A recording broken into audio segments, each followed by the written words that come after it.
The subcommittee will come to order. I want to thank everyone for being here today to discuss the Veterans Readiness and Employment Program, or VRNE. The purpose of this program is to assist veterans and service members who have service-connected disabilities with on-the-job training, education, and skills they need in order to obtain meaningful employment to live full, independent lives. When this program is appropriately administered, VRNE is more than just a benefits program. It's also a vital first step for disabled veterans to become more financially independent and give back to their community and achieve their own American dream. I used VRNE to go to law school at the age of 50, and it led me to Congress, so maybe we should cancel this program. That's a joke. I'm seriously this job, right? Yeah, he got it. Like, he's the only guy that got it. So, unfortunately, VRNE has been at a crossroads for several years, and unfortunately, it's been abused by a lot of folks. And I'm very thankful that over this last year, our team has been able to investigate some of these potential fraud, waste, and abuse cases. And it includes site visits to Detroit, Muskogee, Buffalo, Baltimore, and just last week, the folks got back from San Diego, and what they found is truly disturbing. We're now seeing an unprecedented increase in wait times and an increased burden on counselors with higher caseloads. There's got to be a better balance of priorities in the program to make sure that veterans get what they need, while also ensuring that the VA is a responsible steward of the taxpayers' investment. And I found that this is a responsibility that VA has a profound and constant inability to perform the oversight function. But I'm also going to point the finger this way. We have an oversight responsibility. You have an oversight responsibility, and I think both sides of this fence have not been meeting that. Finally, my staff has also seen some data that veterans have been in this program for over 20 years, and many veterans are using more than $250,000 in benefit payments. And one veteran in Boston spent over $350,000 in 18 months.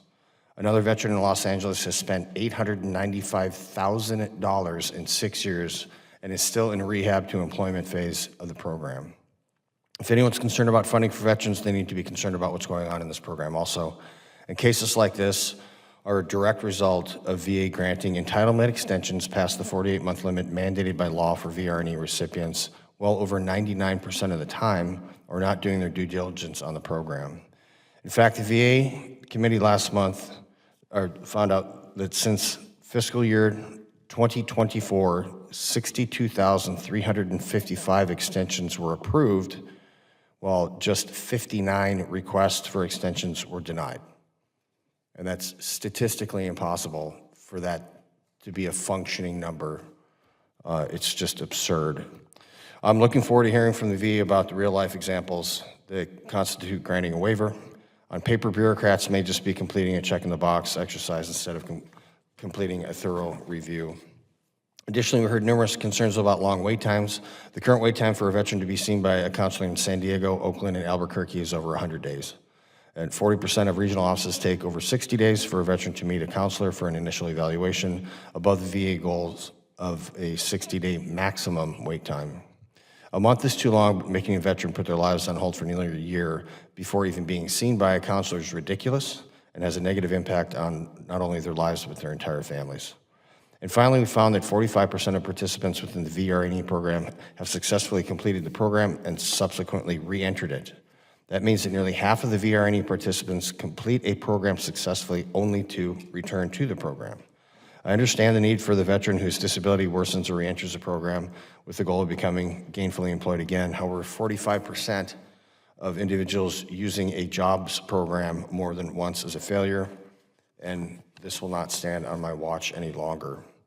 We've also heard from VRNE Executive Director himself that many veterans are retiring from their jobs and applying for VRNE to receive a substance allowance to supplement their income until they're able to receive retirement benefits and Social Security. So in essence, some people are retiring from a job and then entering this program for a period of time to carry them into the age when they're eligible for Social Security. That's not what this program was designed for. The VA knows that there's abuse in this program, yet again until I hear otherwise, VA is not working to fix the holes in the system, period. And we can't ignore this because we can't let this program fail.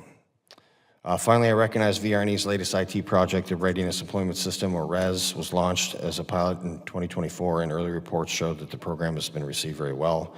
I know that VA states they're finally on the right path with the new case management system. However, I'm skeptical, as this undertaking will now span a term of 4 administrations, and we all know how good the VA is at wasting taxpayers' dollars for IT failures. As a matter of fact, they have a 0% rate of getting IT projects right. Ms. Devlin, I got to tell you, I know you just got here.